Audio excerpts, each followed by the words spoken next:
Welcome back. Today we're dissecting the book that basically launched the modern financial literacy movement, Rich Dad, Poor Dad by Robert Kiyosaki. Now look, love him or hate him, Kiyosaki changed the game by highlighting one simple truth.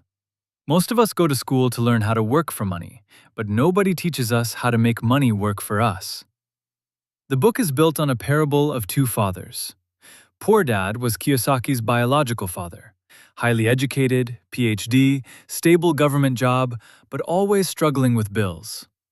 Rich Dad was his best friend's father, a high school dropout who became one of the wealthiest men in Hawaii. The difference wasn't their income, it was their mindset. Lesson 1. The definition of an asset. If you take nothing else away from this, remember this definition because it flies in the face of what your bank tells you. An asset puts money into your pocket. Think rental income, dividends, or a business. A liability takes money out of your pocket. Think your car, your credit card debt, and, controversially, your primary residence.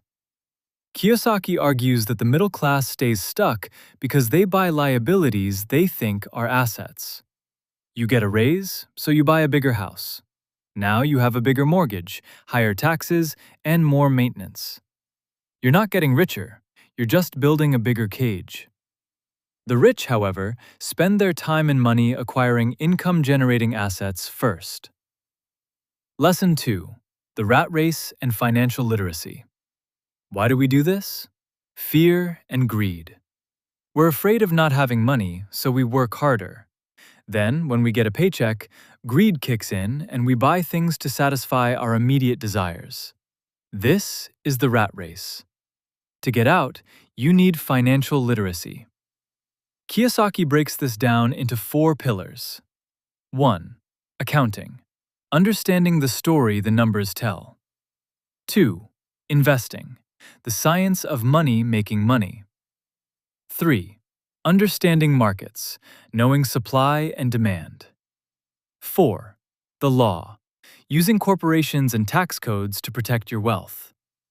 He famously says, "It's not how much money you make, it's how much money you keep."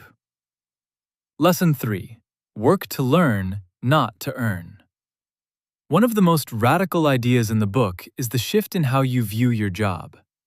Poor Dad said, "Look for a secure job with good benefits." Rich Dad said, "Look for a job that teaches you the skills you lack." Kiyosaki recommends learning a little bit about a lot of things: sales, marketing, communication, and managing people. If you're a great cook but don't understand business, you're just a talented employee. If you're a great cook who understands systems and marketing, now you're a restaurant mogul. The closing argument of the book is simple: mind your own business. That doesn't mean be rude, it means stop spending your whole life building someone else's dream. Keep your day job, but start building that asset column on the side. Start small. Buy a book, take a seminar, or research that first investment. The biggest asset you have is your mind, and if you train it well, it will create wealth you never thought possible. Thanks for listening. Now, go look at your bank statement. Is it full of assets or just shiny liabilities?